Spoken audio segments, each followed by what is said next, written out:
After 6 long years of studying BA Hons in Kingdom Theology, I went to the hub for the last evening. There were books on display, and the hub director said we could take them, we're free to take these books home with us. I saw a daily devotional called Every Day with Jesus. I'd never seen it before, so I took it.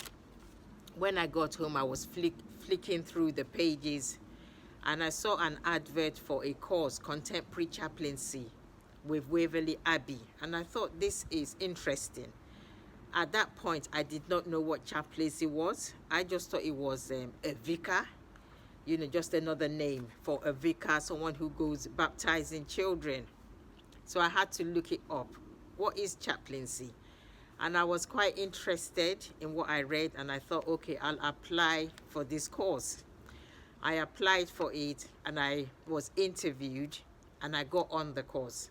So I started the Contemporary Chaplaincy course alongside my final year while I was writing my dissertation.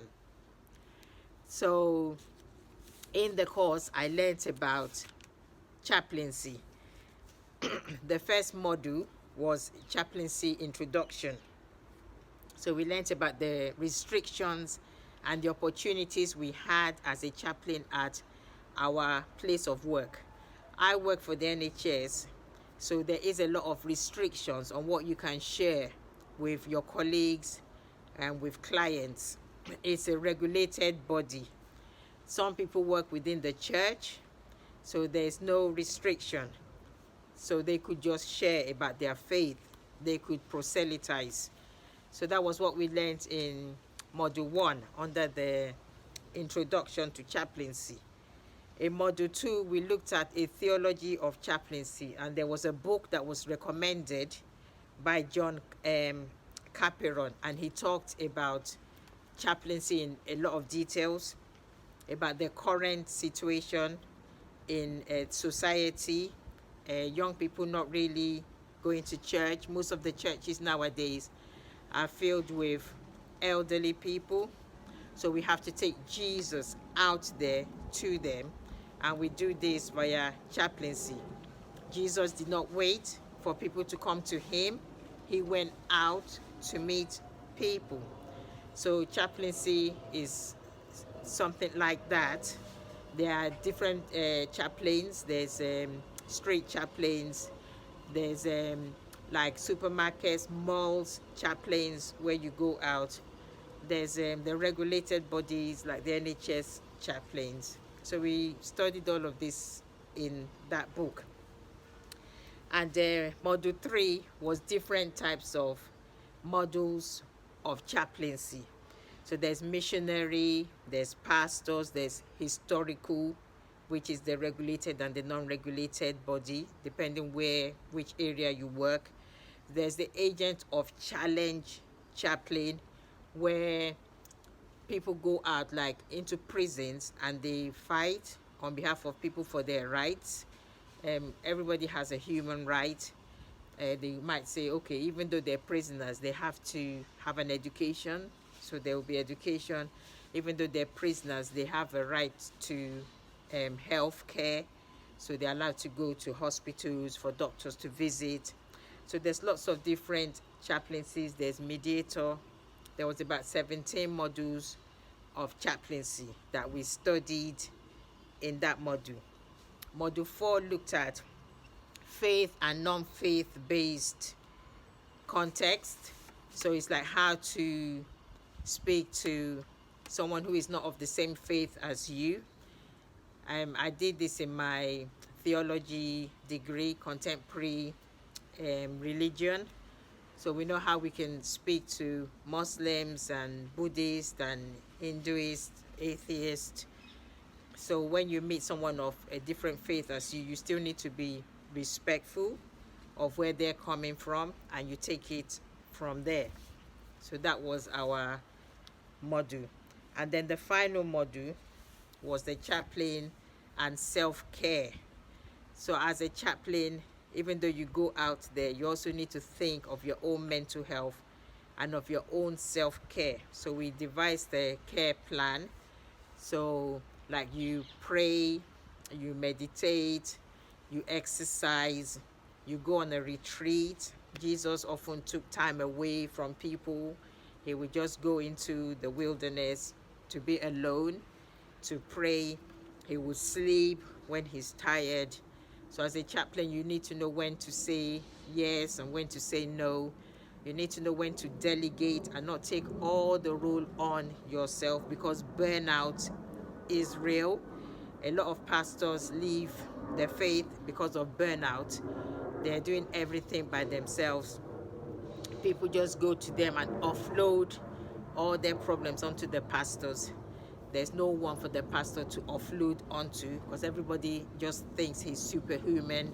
He's a demigod. He never gets sick. He never has problems.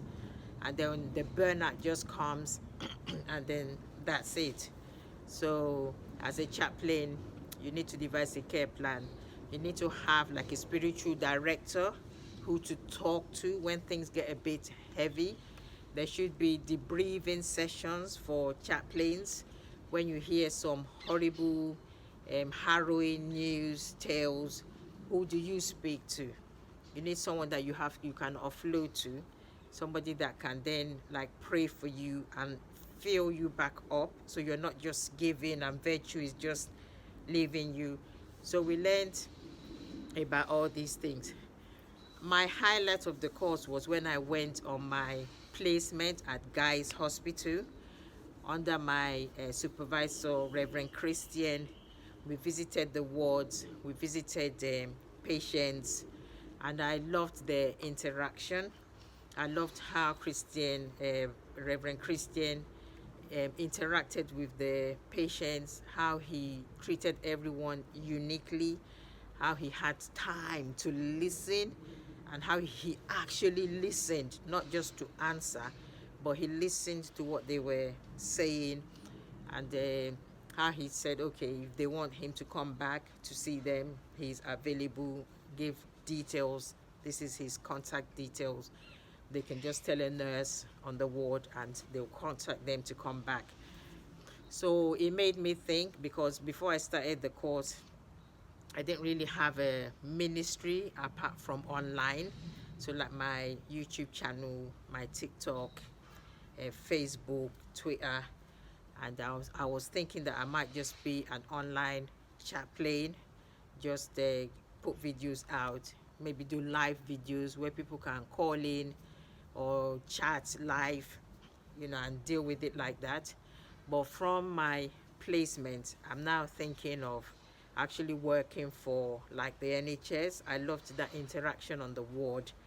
I love that the visits made a difference in people, because some people would say, okay, I have no faith, I don't believe, but I would like prayers because I'm going for an operation this afternoon, this evening, and we would pray and they would feel better.